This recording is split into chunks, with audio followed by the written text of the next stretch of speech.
Bom dia, direção! Sem fake news, sem juridiquês e sem enrolação. Informação estratégica para o dia a dia da sua empresa. Ontem, abrimos a minissérie da semana com um conceito geral do acordo de sócios. Hoje, vamos entrar em um dos pontos mais sensíveis de qualquer sociedade empresarial: as regras de governança e de tomada de decisão.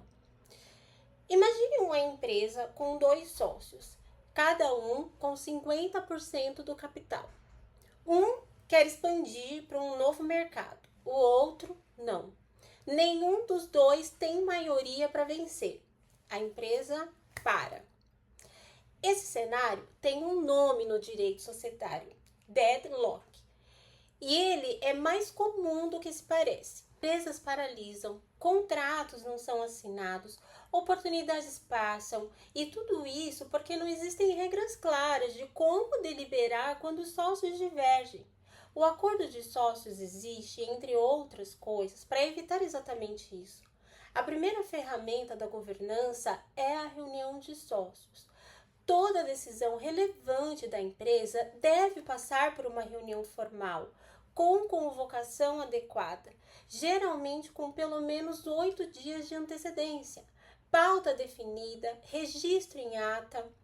A reunião pode ser ordinária, realizada anualmente para aprovação de contas, ou extraordinária, sempre que houver necessidade. Para que uma reunião se instale em primeira convocação, o acordo pode exigir que um quórum mínimo de sócios esteja presente. Em estruturas mais sofisticadas, esse quórum pode chegar a 75% do capital votante. Isso protege o sócio minoritário. Nenhuma deliberação acontece sem uma representação ampla da sociedade. Mas a ferramenta mais importante de governança é a joint venture, ou em uma sociedade com grupos de sócios distintos é o chamado voto afirmativo. O que é isso? É o direito de um grupo específico de sócios de vetar determinadas decisões, independente de sua participação percentual no capital. É, na prática, um poder de veto estratégico vinculado à competência técnica de cada grupo. Veja como funciona na prática. Em uma sociedade com 2 grupos de sócios, o grupo responsável pela área comercial pode ter direito de voto afirmativo em decisões de marketing, estratégias de vendas, política comercial e etc. Já o grupo responsável pela operação industrial detém o voto afirmativo em decisões de produção, fabricação, cadeia produtiva. Nenhum grupo pode avançar unilateralmente na área de competência do outro. Isso parece mais equilibrado, e é, mas traz um risco, o impasse. Quando 2 áreas se intersectam e nenhum grupo cede, a empresa pode ficar paralisada. Por isso, o acordo de sócios bem elaborado precisa prever mecanismos de resolução de impasse. E aqui existem basicamente 3 caminhos. O primeiro é a mediação. As partes tentam chegar a um acordo com a ajuda de um mediador neutro. É rápido, confidencial e menos custoso. O segundo é a arbitragem.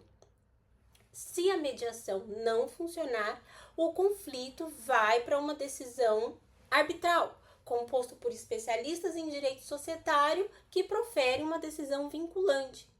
A arbitragem é sigilosa, tecnicamente especializada e, em geral, muito mais ágil que a justiça comum. O terceiro são as cláusulas de saída, mecanismos contratuais que forçam a resolução do impasse. Um exemplo é a cláusula de compra e venda forçada, em que um sócio oferece um preço pela parte do outro e o outro pode aceitar a venda ou comprar a parte pelo mesmo preço. Isso quebra o bloqueio porque obriga ambos a tomarem uma posição. O acordo também deve estabelecer quais os atos administrativos podem ser praticados de forma autônoma e quais precisam de aprovação prévia dos sócios em reunião. Um exemplo: contratação de empréstimos acima de determinado valor, alienação de bens imóveis, alterações significativas na política de preços, admissão de funcionários em cargos estratégicos. Tudo isso, em uma governança bem estruturada, exige autorização formal. Sem essas regras, os administradores agem de forma ampla e os sócios ficam sem controle sobre as decisões mais relevantes do negócio. A governança não é sobre desconfiança, é sobre clareza. É sobre saber quem decide o que, como e quando. É sobre garantir que o crescimento da empresa não dependa da boa vontade momentânea entre sócios, mas de regras que funcionam mesmo nos momentos de tensão. Bom dia, direção, porque empresa bem orientada não decide no susto, decide com estratégia.